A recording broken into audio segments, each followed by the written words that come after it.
Hey y'all, welcome to Girl Meets Screen. My name's Norma, your host or whatever. Today we're talking Love is Blind, Season 6, Episode 12. You guys, I'm so sad. It's the finale, it's the weddings. We only have the reunion left and then it's over. I was telling my friend because we've been getting together every Wednesday and I've been like cooking and we've been eating and watching. Like we've been making it a whole little girls' night thing. And I'm like, what are we gonna watch after this is done? Like Wednesdays have been the saving grace, you know, middle of the week. Kids at school are driving you nuts.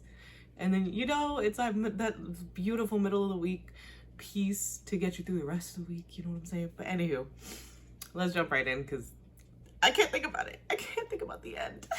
We pick up this episode with the cliffhanger from last week, which was Jimmy asking Chelsea, you know, like, where are you at? Where are you at? And I have mixed feelings. Overall, the result of this does make sense, but let's not get ahead of ourselves. So Chelsea is basically like, you know, in this moment, like I do see us walking down the aisle, getting married, whatever. She's like, you know, we've been through hell, we've been through a lot. And she's like, yesterday, you know, I don't know, I was just in a mood. And he kind of like smiled, like, you know, like laughing with her lightheartedly. And she goes, you too.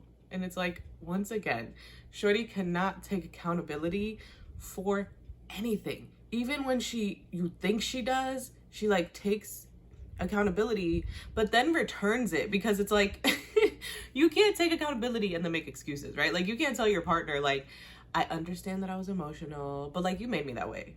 Like that thing you said was what made me emotional. Like that's not taking accountability. You're still, anyways, she says she would say I do, and then Jimmy is like, every day you've been like what I would want a wife to be, or whatever, what I want my wife to be, whatever he says, which by BT dubs, these people need to stop lying to themselves and to others. Chelsea with his family, not fights, conversations. I feel like conversations, girl, be quiet. No, don't do that, because that's a lie. And then he lies again, you every day. So that whole situation, that by the way breaks his trust into what we see today on this episode, that was what you'd want a wife to do. Like, stop saying shit just to say shit, people. And that's a general PSA announcement. Stop saying shit. Announcements is in PSA. Stop saying shit just to say it. Like, she hasn't been the wife you want every day. Like, we witnessed that along with you. Come on now. Anywho, he's like, you know, every day he's saying all this sweet stuff. And then he's like, but I cannot walk down the aisle with you, or I don't want to, whatever he says. You guys, when I tell you, my friend and I are watching this scene, right? And when he said that, I out loud was like, what is he say? Every day, that's a lie. Like, because when she exposed his friend and he was all upset, that was what he wanted a wife to do every day? Like, it's not every day. And we fully missed when he says, I can't, or whatever. And then we see her like, okay. And she's making a face. And we're both like, I'm like, wait, he was saying good stuff, wasn't he? And then like we rewind. And then we see him say that. We were like, oh, thank God we rewinded, because we really missed something. Like, what the heck? Anyways, he says he can't marry her. And she's just like, why did you propose to me? Wasting my time. And it's like, girl, don't do that. Don't do that. To me, when people do stuff like this, it's the equivalent of like, when guys are like, hey, and you ignore them. And then they're like, you ugly anyways. That's what this is the equivalent of. Because it's like, you saw that this person loved you. You saw that this person cared for you. You saw that this person was trying to be with you. And just because things shifted at the end, it doesn't mean that the beginning didn't count, right? Like you're in a relationship for a few years, and when it ends, you're like, you never even loved me. Why did you even make me your girlfriend in the first place? It's like, okay, calm down. Like you guys had a good thing going and it just ended. But like to be like, oh, well, everything that you've done doesn't count is like, what? Like that doesn't make sense. I'm on the fence here because it's like, a part of me is like, Jimmy, because he doesn't make it that great for him. Because why did you ask her, like, I need to know where you're at? If you knew, because this isn't the same conversation, it's like 2 seconds apart. You could have literally just been like, okay, like I just really have to say it, like blah blah blah, right? But to like she mentioned, I feel like to take her on a freaking date on roller coasters and shit, to then be like, how do you feel? Yeah, I don't want to be with you. Like, why would you ask her how she feels if you haven't? Like, just say your answer so she can move on. You know, that was weird to me, and it didn't help the whole like, well, why did you string her along thing. So I'm 50-50 because I can see both sides, you know, like I don't think he strung her along ultimately. In that, I guess I'm not 50-50. I don't think he strung her along. I think that he wanted it to work and he thought, okay, I can try to get past it. And so over time, he couldn't. And with her mentioning that the day before wasn't great for them, it made it clear to me that he probably was trying to get past it, and they were having moments like that where it was like, I can't get past it because it's like, it's that, it's this, I can't get past it, you know? But I do think it was weird that for one, he like asked her where her head was at, but that might have been producer induced or producer encouraged, right? Like, at this point, I don't put anything above Love is Blind production. I do think that I need Chelsea to see that like the broken trust was a big deal. And I feel like because of her insecurities, she sees it as like, he just cares about this girl, right? Like this girl that he slept with. And then it's like, it's not so much about her specifically. It's about you breaking his trust by saying something he told you in confidence. And like you said, it's like, she didn't sign up for this, I did. Like, she didn't sign up for her business to be put out there like that. Hello, like, and I'm gonna say this and then I'll be done with it. Let me get on my soapbox real quick for a second. This whole like sexual history, sexual orientation, all these conversations that are happening about these people are not okay. There is a difference in, as commentary channels, as people talking about what we're watching, talking about what you're seeing. Now, if any of the people that have been talked about in terms of sexual orientation, sexual like history, whatever, if any of those people had themselves brought it to our attention, brought it up, made it a conversation, yes, then let's talk about it. But to just be like making assumptions and saying shit to say shit, like I just feel like if that person themselves isn't talking about it, leave it alone. You know, like the Kenneth situation, there was like a cousin that came out with it, whatever. Even if that were true, even if a cousin did come out with that, Kenneth did not. So like, leave it alone. Why would you, the cousin is wrong if that is what happened. And then you are also wrong for talking about it. Like, leave it alone. Like, it's so messed up. Clay, the way people are speaking on Clay, and like, I can, like, it's like, even if you can see where someone's coming from, or even if you can see what people are talking about when they say it, if Clay himself has not said it, leave it alone. Why is it a conversation? Like, it just blows my mind how comfortable people are talking about specifically people's sexuality when that person hasn't themselves spoken.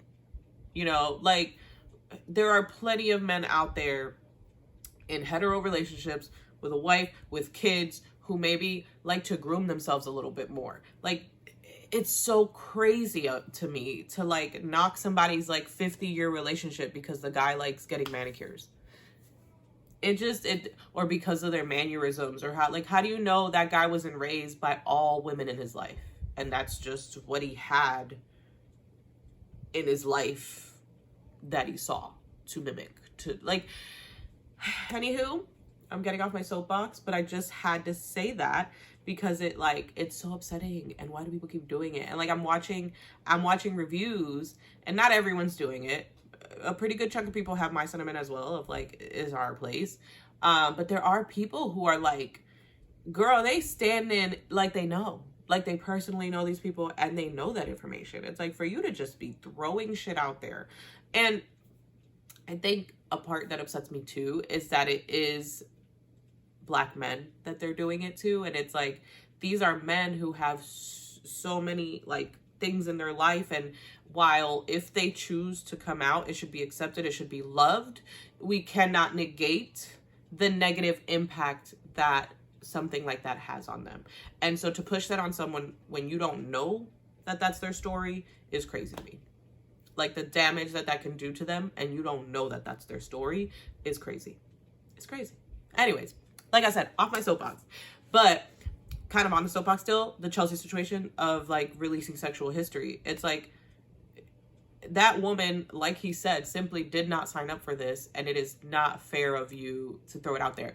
And then she's like, I know, you were trying to protect your reputation. And it's like, baby, no. What? Like, she essentially is like, my feelings were more important. Also, like, you just wanted to protect your reputation. So like, no, I shouldn't have said it, but like, it's not a big deal, right? Like, that's essentially what she's kind of saying, is like, it's not a big deal. You just wanted to protect your reputation. How does that protect his reputation? Like, what would that do to his reputation to have slept with one of his friends? Like, I'm not fully there, but she just didn't get it. And he's like, it's not my reputation, it's hers. She didn't. And she's like, yeah, but it was about my feelings. And I feel like that was the core issue with Chelsea this whole season, is like, it was always about her and her feeling, and like, you made me sad, and why did you? And it's like, babes, stop for a second. Think about the other person as well, right? Like, we tend to put our feelings on other people. I did that a lot at the beginning of my relationship, of like, this is how you're making me feel. And it's like, no. They are not making you feel that. You feel that, whether it be because of your history with other men, whether it be just because of who you are as a person, your belief systems. And we have to realize, like, okay, we are two individual people, whether it's relationships, friendships, family members, whatever it is. There has to be some of you that can understand that, like, okay, we're two different people, different views, different beliefs, different histories, different upbringings. And so it's like, yes, it's important that you make sure you're being taken care of. And I'm not saying disregard everything about you for that person, but there's a balancing act, right? There's like okay, yes, this is how I feel, this is what I'm about, but like, hey, this is also what this person's about. So they are not making me feel this way. They are not doing this on purpose, right? Like, just a little bit of an understanding. And I feel like she doesn't have that capacity, because like, we see that in this moment where it's like, how do you not understand that that was not okay, no matter what? And then she makes this mention of like, oh, whatever, I don't care about your little secret love triangle. And that made me, I feel like she outed even more information, because he was like, see, that's why. And he kind of let it go, because maybe he realized, like, if I start talking about that, it's going to expose that too. And since her comment wasn't clear. So, you know, I was kind of sitting there like, and again, you know what? No, because we shouldn't speculate about somebody else's relationship history. But that did make it seem like she just exposed even more about what he said to her in that private conversation. And I was like, girl, it didn't click. It didn't click at all. And it's like, if you're trying to convince him to stay, this is having the opposite effect. So you should change gears. You should change gears. Because I was telling my friend, I was like, she did have a chance to save it had she had a different approach to this conversation.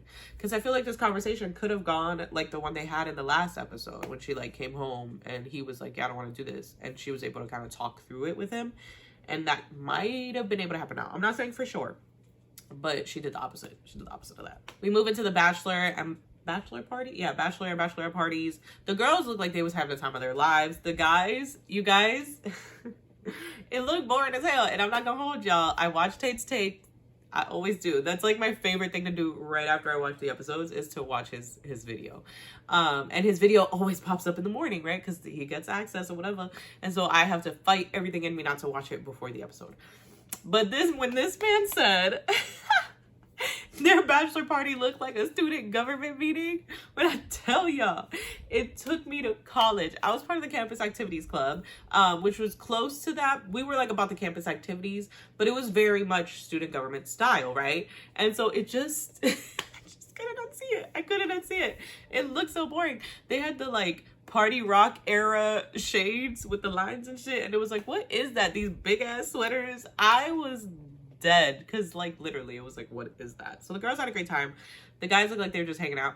I feel like, I don't know, why do they do that? I don't know why they do that. Maybe it's like, let's not upset the women when they're watching this. Make it as boring as possible for the men, which I love. Is it a female producer in charge of these parties? It must be. It must be. I love that Amy had like a little tattoo of Johnny. That was very cute. AD was wasted, baby. She was talking to her. She was like, you know, you gonna buy the car without test driving it, whoop de whoop. Which, can I just say, in no way have I thought that like Amy and Johnny didn't know if they were compatible sexually or anything. In my eyes, I was like, they are doing everything but the thing that makes a baby. You get my drift? You get where we're going with this? They're having a good time, and they have tested their sexual chemistry, okay? We need to stop thinking that that's like the only thing that counts in that, you know what I mean? Like, she test drove, baby. She's skirted all this time, okay? I'm just saying. Clay wants so badly to be Johnny. Can I just say that? And not like he wants Amy. I just mean in how sure Johnny is, how confident he is in his decision. I feel like Clay knows that AD is a good woman, and he wants to be married to her. but he's just got so much more going on. And we're gonna get into that in their weddings. We move into the weddings. AD is cloud 9. I'm about to marry him. Now I will know it's a lot like a conversation with her mom. It's a lot of like, we're gonna look so good together, like optics, right? Like it's just the optics are great. And it's like, that can't be the only thing you're holding on to go into a marriage. The optics don't really matter. So we get her getting ready. Her mom comes in. Her mom talks about meeting Clay's mom and how that's the mother-in-law she wanted for her, which like, I mean, she's not marrying her. So I don't know that that's like super, super important. Yes, it's important. Baseline, good relationship, all that. But like, I don't think it's let's cry about it worthy, you know, but that's just me. And then we get Clay talking to his dad, and you guys, I was listening to the conversation the whole time. Like, this is not a conversation you have with your son when he's about to get married.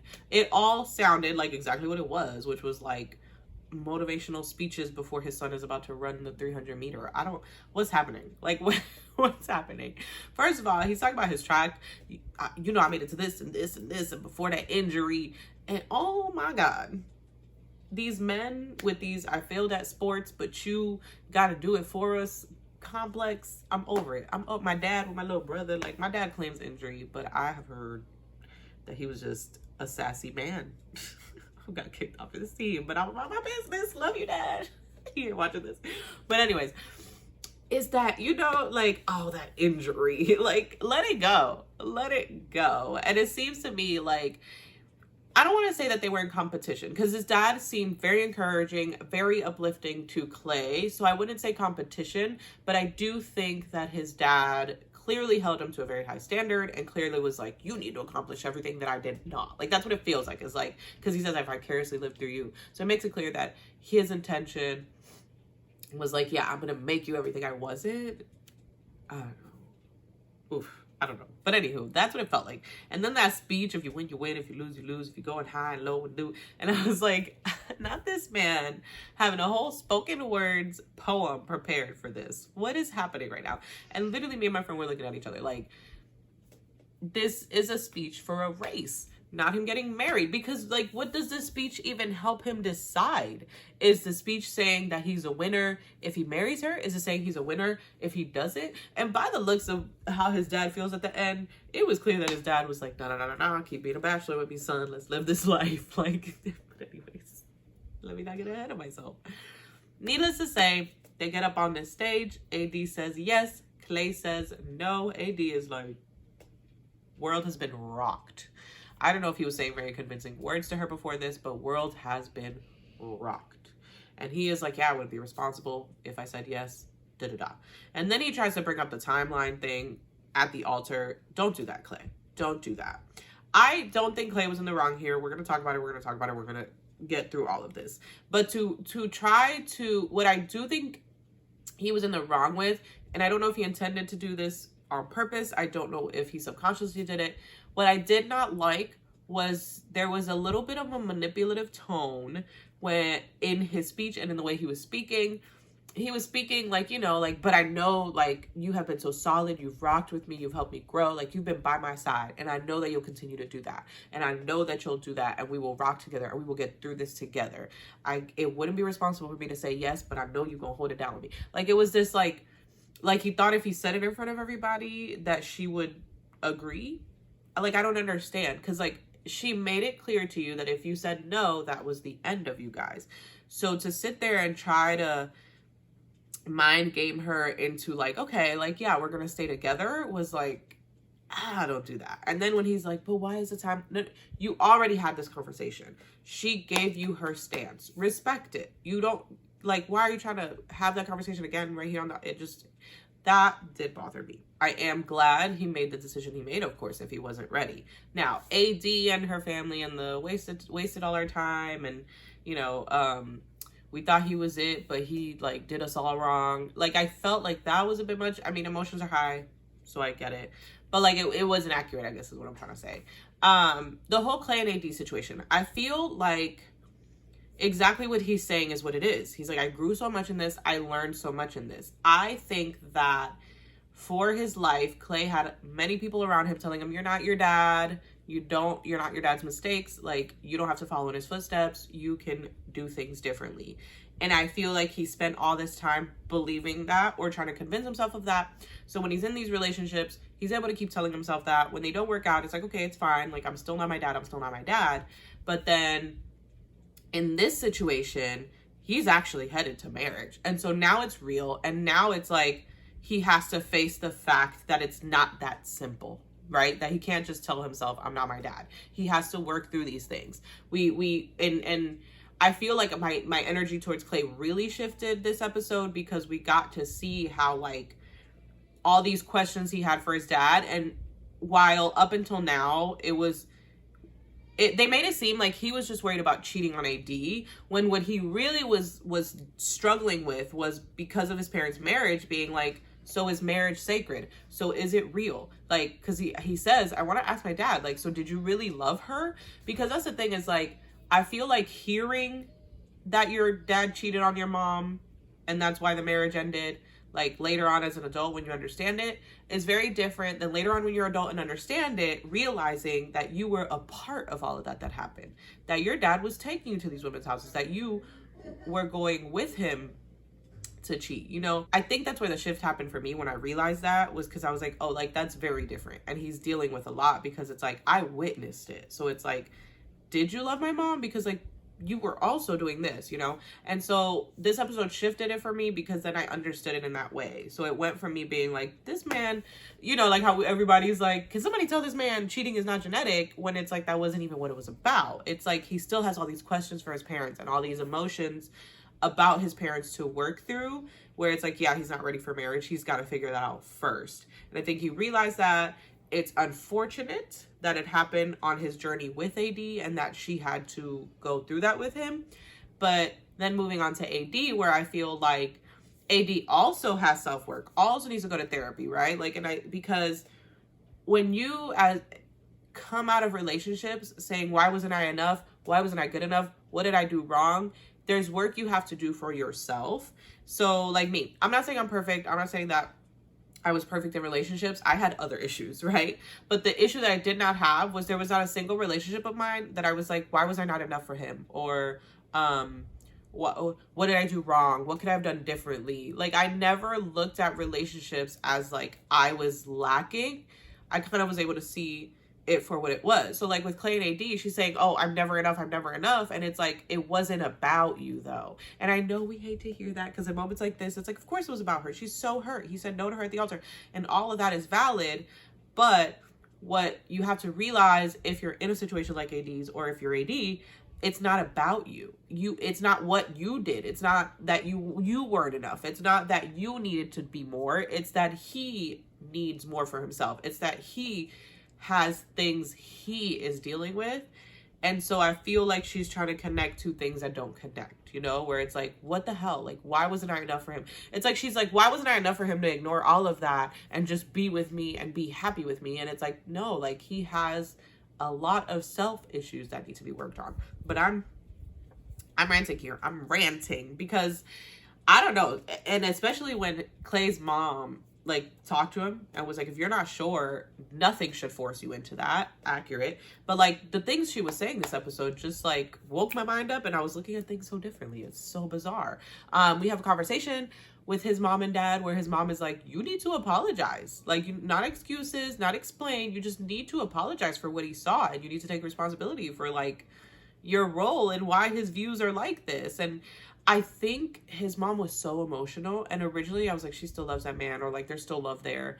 But I think her emotions, while yes, there are emotions there with him, I think it was also because she learned all this recently, right? Clay said, like, up until this very moment that I'm saying it now, my mom did not know this. And so I think he sat down and had that conversation with her. And so now she has this whole other piece of the pie to deal with. And I think it's a lot to deal with, to realize, like, golly, you know, like, I know my son had all these struggles and stuff, but like to realize that they're even more related to you than you thought, boy.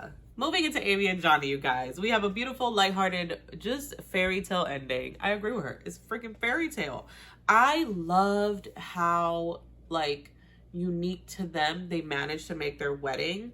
Because I do know that someone mentioned that the weddings are kind of more general and you detail it down with little things like napkins or, you know, your own clothes, like things like that. And it was clear that they really thought intentionally about how to like make it their own, from like the grandparents in the seat to them being mentioned with the moment of silence. Amy and Johnny, I think it was so cute that the two sisters were included, but like one on each side. I thought that was so like just cute and unique. I like that she had like the dress that matched the men's, like, you know, ties and accessories or whatever. It was just so lovely. I really enjoyed that piece of it. I thought that was so cute to see her dad come in and be like, I feel like I have a bunch of daughters, like, and her sister-in-law just being like, I'm so happy, like our family's going so perfectly. Like, it was just so sweet to see how genuine everyone was in their situation. And a moment that I thought, like, I don't know, I was just like, oh, that's such a sweet way to think of it, is when she like mentions like, I'm so happy my parents and my family and friends are here supporting me. She was like, you know, that's not, they didn't have to do that. That was a choice they made to come support me. And that was such a beautiful statement, because it's so accurate. And like, it was just, everything was so sweet about them. And like, it just was so beautiful to see her parents like truly like supporting her decision and being able to see like the good in what she was doing, you know, as weird as this experiment was. In terms of all the parents that were shown this season, they were also wonderful. Like, they were also, well, some of them, like AD's mom, probably wasn't, eyes weren't on the right things, but they are also uplifting of their own children. They're so encouraging. Like, I love that nobody was like, this is just not a good decision. Are you sure? Everyone was like, you know what? I support you no matter what. They uplift them. You're strong. Like, regardless of the outcome of this, you are a beautiful, wonderful person. Like, everybody was just so uplifting and the best. Like, that's the best way to be. It's like, you're supportive. I'm not like enabling and saying like it's a good idea. I'm saying I support you. I love you. I think you are great. And I think that regardless of what happens in this situation or what you decide, you are wonderful and you will always be one. I'm getting into it. I'm getting into it. We see Amy's brother. He's walking her down the aisle with her dad, and you guys, I was just so emotional. It was just so stinking cute.